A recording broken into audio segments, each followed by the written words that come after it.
యమ్మీ యమ్మీ chicken curry just 20 మినిట్స్లో ఎలా చేయాలో చూసేద్దామా. ఫస్ట్ అయితే ఆనియన్స్ అండ్ నేను ఇక్కడ చూపించినవన్నీ రెడీగా పెట్టుకొని కడాయిలో ఆయిల్ వేసుకొని ఆయిల్ హీట్ అవ్వగానే నేను చూపించినవన్నీ వేసుకోవాలి. ఫస్ట్ స్పైసెస్ అన్ని వేసి ఆ తర్వాత కొద్దిగా కరివేపాకు, కొద్దిగా పచ్చిమిర్చి వేయాలి. ఆ తర్వాత ఆనియన్స్ వేసేయాలి. ఆనియన్స్ ఎంత సన్నగా కట్ చేసుకుంటే అంత బాగుంటది. ఇప్పుడు 1 టీ స్పూన్ ఆఫ్ సాల్ట్ వేసి మూత పెట్టేసి ఆనియన్స్ గోల్డెన్ బ్రౌన్ కలర్ వచ్చేంత వరకు ఫ్రై చేసుకున్నాక చికెన్ ని దాంట్లో వేసేయాలి. ఇప్పుడు హై ఫ్లేమ్ లో 1 మినిట్ కలుపుతుండి ఆ తర్వాత 1 టీ స్పూన్ సాల్ట్ వేసి మూత పెట్టి మీడియం ఫ్లేమ్ లో 10 మినిట్స్ కుక్ చేసుకోవాలి. దెన్ కొద్దిగా పసుపు, చిన్నగా కట్ చేసుకున్న టమాటో, కొద్దిగా జింజర్ గార్లిక్ పేస్ట్ వేసి ఒకసారి కలుపుకొని మూత పెట్టేసుకోవాలి.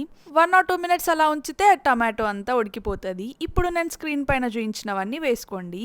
కొబ్బరి పొడి అండ్ కసూరి మేతి మీ దగ్గర ఉంటే వేసుకోండి. కసూరి మేతి వేస్తే చాలా బాగుంటుంది టేస్ట్. అసలు నేను చేసింది 1 కేజీ చికెన్ కాబట్టి 2 టీ స్పూన్స్ ఆఫ్ కారం అయితే వేసుకున్నా. ఆ తర్వాత కొద్దిగా వాటర్ వేసేసి ఒక 4 to 5 మినిట్స్ కుక్ చేసుకొని లాస్ట్కి కొద్దిగా కొత్తిమీర వేసి మన టేస్టీ చికెన్ కర్రీ రెడీ. మీరు కూడా ట్రై చేసి ఎలా ఉందో నా కామెంట్ సెక్షన్లో చెప్పండి. బాయ్.